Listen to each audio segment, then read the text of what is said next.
Hello बच्चों, good afternoon बच्चों।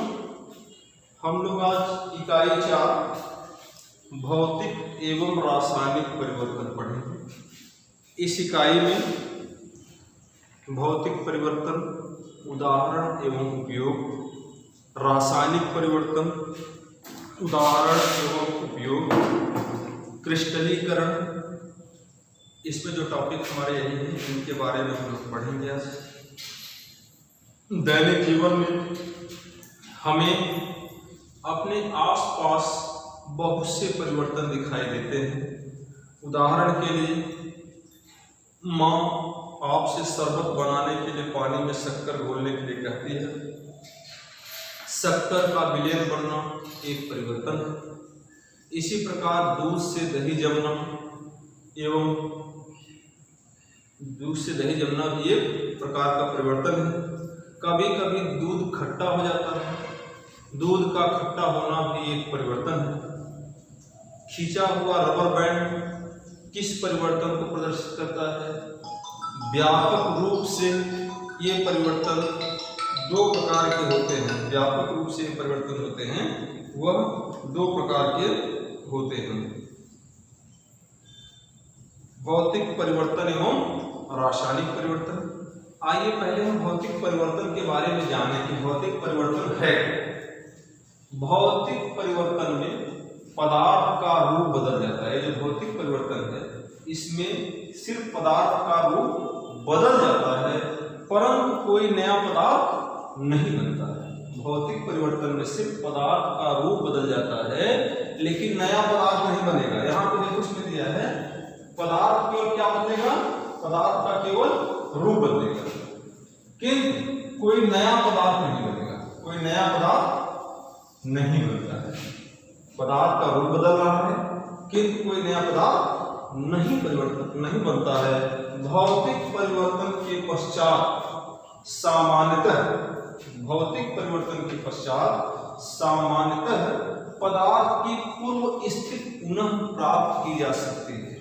जब भौतिक परिवर्तन के पश्चात सामान्यतः जो है उस पदार्थ की पूर्व स्थिति को हम प्राप्त कर लेते हैं। जैसे कोई भी पदार्थ है, जैसे सॉलिड चीज, ठोस पदार्थ है, उसमें हमने कोई परिवर्तन कर दिया ना, हम बताएंगे, अभी कुछ उदाहरण भी आपको दे रहे हैं। लेकिन उसको हम दूसरे रूप में, जैसे एक उदाहरण दे रहे हैं, मोम को देखा हो, मोम पिघल जाता है ना, मोम पिघला, हमने एक इसमें परिवर्तन किया, इसका कारण उष्मा होने दिया। उष्मा दिया तो मोम का जो सॉलिड कंडीशन, जो ठोस कंडीशन था, वो द्रव अवस्था में चल गया। लेकिन जब वो ठंडा होता है तो पुनः अपने पूर्व स्थिति ठोस अवस्था में मोम हम प्राप्त कर लेते हैं। तो यही बात इसमें कह रहा है कि पूर्व स्थिति में सामान्यतः जो है पूर्व स्थिति में प्राप्त की जा सकती है। कुछ इसमें उदाहरण आपको दिए हैं, क्रम संख्या से कुछ चीजें हैं, उसको हम बताते हैं आपको। एक क्रियाकलाप को भी हम लोग पढ़ लें, क्योंकि यहाँ पे आपको वीडियो में तो पढ़ के ही बताएंगे, आप होते तो आपको समझाते हैं। 2 चम्मच नमक लेना है, एक क्रियाकलाप, एक्टिविटी कर रहे हैं, क्रियाकलाप कर रहे हैं। हमने 2 चम्मच नमक लिया, एक कटोरी में थोड़ा सा पानी लेकर उसमें नमक को घोलना है। अब इस घोल को तब तक गर्म करें जब तक सारा पानी वाष्पित न हो जाए। जिस कटोरी भरे पानी में हमने नमक मिलाया है उसको हमको तब तक गर्म करना है जब तक उसके अंदर का जो पानी है पूरी तरह वाष्प बन के उड़ नहीं जाए। फिर हम वाष्प बन के जब उड़ जाता है तो हमको क्या दिखाई पड़ता है? बीकर की तली में सफेद पदार्थ दिखाई देता है। जिस बर्तन में हम गर्म करते हैं, बीकर में गर्म करते हैं, बीकर एक प्रयोगशाला में यंत्र है, मैंने उसको बीकर होता है, पिपेट, ब्यूरेट, ये सब होते हैं। तो उस बीकर के हम नीचे तली में देखते हैं कि सफेद पदार्थ दिखाई देता है, और ये जो सफेद पदार्थ पानी उड़ने के बाद बचता है, ये क्या है? ये नमक बचता है। जब वो पानी उसके अंदर वाष्पित होकर निकल जाता है तो उसमें घुला हुआ नमक बचा रह जाता है।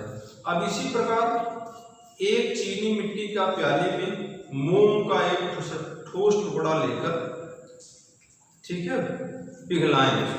एक प्याली लेते हैं चीनी मिट्टी का और उसको उष्मा देते हैं, तो वह जो मोम उसके अंदर रखा हुआ है वह पिघल जाता है। मोम देखते हैं कि ठोस अवस्था में है, लेकिन जब उसको हम उष्मा देते हैं तो वह द्रव अवस्था में बदल जाता है। अब प्याली को ज्वाला से हटाकर, गर्म जहाँ उष्मा दे रहे हैं वहां से हटाकर हम उसको ठंडे स्थान पर रखते हैं, या उस ज्वाला से हटा दें, कुछ देर बाद वह ठंडा हो जाता है तो हम देखते हैं कि वह मोम जो है अपने पहले की अवस्था में, जो पहले की अवस्था उसका ठोस था, उस अवस्था में बदलने लगता है। ये ऊपर के जो हमने आपको दो उदाहरण दिए, नमक और पानी का घोल गर्म किया, मोम को गर्म किया, ये दोनों का रूप तो बदला लेकिन कोई नया पदार्थ नहीं बना। उनको जब वो ठंडा किया गया तो वह पुनः अपने पूर्व की स्थिति में वापस आ गए। कुछ इसमें हम एक तालिका में आपको कुछ उदाहरण दिए हैं, जैसे क्रम संख्या यहाँ का है, पदार्थ या वस्तु कारक स्थिति क्या है, परिवर्तनकारी कारक क्या है, परिवर्तन की पूर्व की स्थिति क्या है, परिवर्तन के बाद की स्थिति क्या है। ठीक है, अब आप इसमें देखेंगे कि जैसे मोम है, हमने मोम को जो है पदार्थ जो वस्तु का कारक क्या है, मोम है। हम इसको परिवर्तनकारी कारक इसमें क्या है, उष्मा, उसको गर्मी दिया। ठीक, गर्म करने से पूर्व की स्थिति क्या रहता है मोम का, वो सॉलिड कंडीशन होता है, ठोस होता है।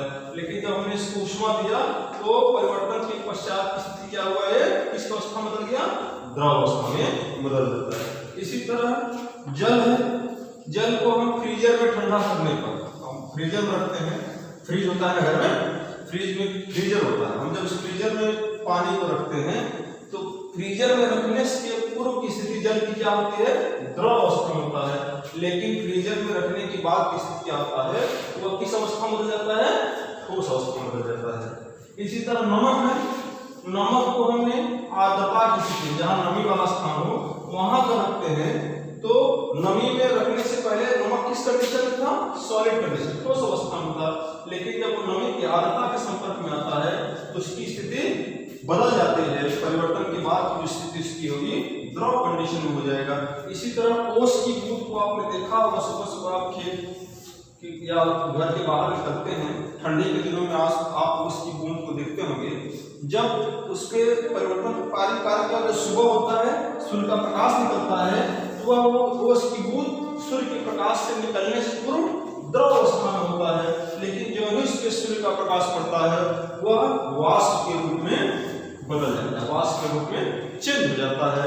इसी तरह कुछ और है, फोटोक्रोमेटिक चश्मा है, आप देखते होंगे कि जब धूप में हम उसको पहनते हैं तो रंगहीन, परिवर्तन की पूर्व, पहले जब धूप में निकलने से पहले उसका जो कलर था रंगहीन था, लेकिन जब धूप के संपर्क में आते हैं तो वही जो ग्लास उसका है वो रंगीन हो जाता है। इस तरह हम कह सकते हैं, आज हमने भौतिक परिवर्तन के बारे में जाना। भौतिक परिवर्तन बस इतने हैं, भौतिक परिवर्तन में पदार्थ का रूप बदल जाता है परंतु कोई नया पदार्थ नहीं बनता है। भौतिक परिवर्तन के पश्चात सामान्यतः पदार्थ की पूर्व स्थिति पुनः प्राप्त की जा सकती है। हमने कुछ आपको उदाहरण दिया, कुछ क्रियाकलाप के बारे में बताया। कल हम लोग रासायनिक परिवर्तन के बारे में पढ़ेंगे। ओके।